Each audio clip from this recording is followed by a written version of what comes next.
What if the most radical theological rebellion in 20th century America was not born in Harlem or Detroit, but in British India? What if the Nation of Islam was not an organic faith, but a strategic theological synthesis?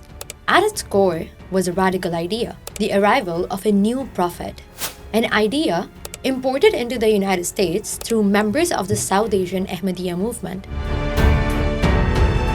This theological template was then grafted onto the brutal, lived reality of the 20th century Black America, transforming abstract doctrine into a revolutionary narrative. It was this framework that Wallace Firth taught, that Elijah Muhammad institutionalized, and that would be defined by its followers. The intellectual fire of Malcolm X, the global symbolism of Muhammad Ali, and the enduring defiance of Louis Farrakhan each reshaped its public meaning.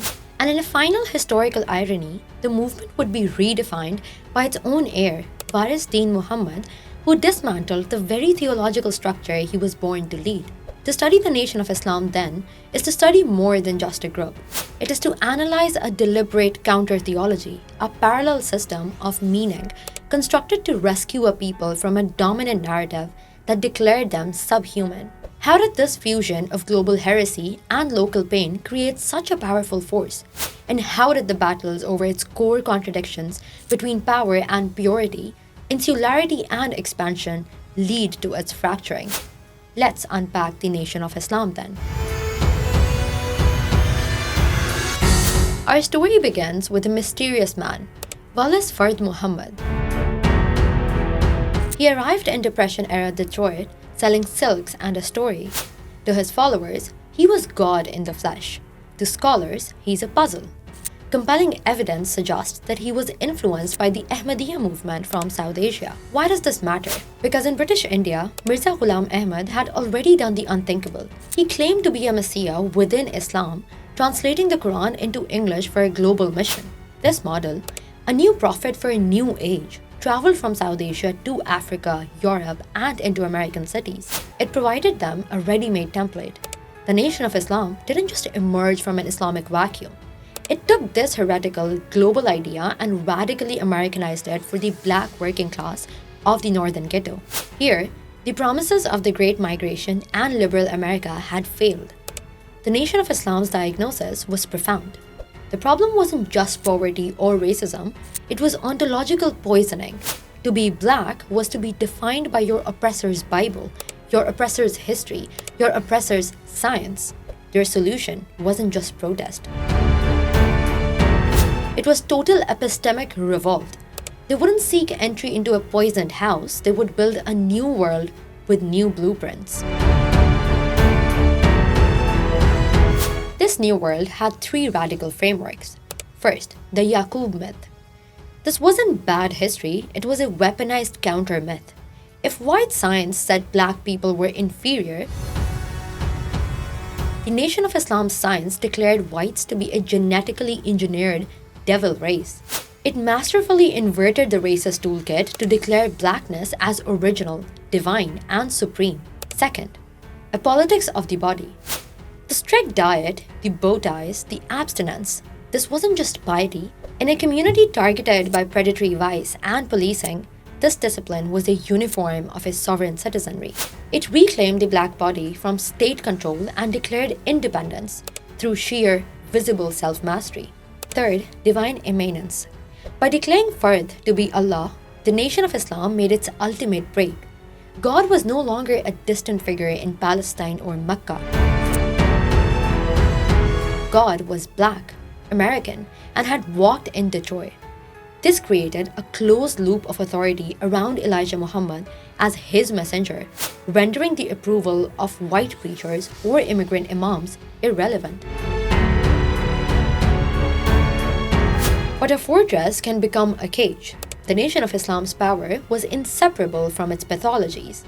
It preached Black divinity through rigid racial essentialism, trapping itself in the very logic of race it sought to defeat.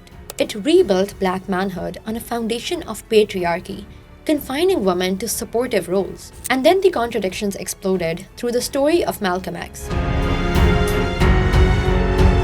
Malcolm, the nation's brightest star, discovered a devastating hypocrisy. Elijah Muhammad, who enforced a puritanical moral code, had fathered children with young secretaries, sins explained away as divine privilege. This personal betrayal, coupled with Malcolm's desire for political activism, forced a break. What happened next was a theological earthquake. Malcolm journeyed to Mecca for the Hajj. There, he saw Sunni Islam in practice, thousands of multiracial worshippers in perfect equality. This experience shattered the Nation of Islam's core racial theology. He returned as Al-Hajj Malik al-Shabazz, a Sunni Muslim and a Pan-African human rights advocate. His transformation made him a target. In 1965, he was assassinated by gunmen linked to the Nation of Islam. This tragedy reshaped the movement's landscape. Muhammad Ali, under immense pressure, renounced his former friend Malcolm to stay in Elijah's good graces, and Louis Farrakhan, then a rising minister, solidified his power by fiercely defending Elijah and condemning Malcolm, positioning himself as the keeper of the old absolutist faith. The final act arrived with Elijah Muhammad's death in 1975. His son and successor, Warisdin Muhammad, faced a choice: preserve the fortress or dismantle it.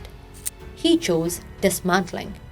In a breathtaking reform, he rejected the Yaqub myth, embraced Sunni Islam and American patriotism, and led most followers towards a universalist faith.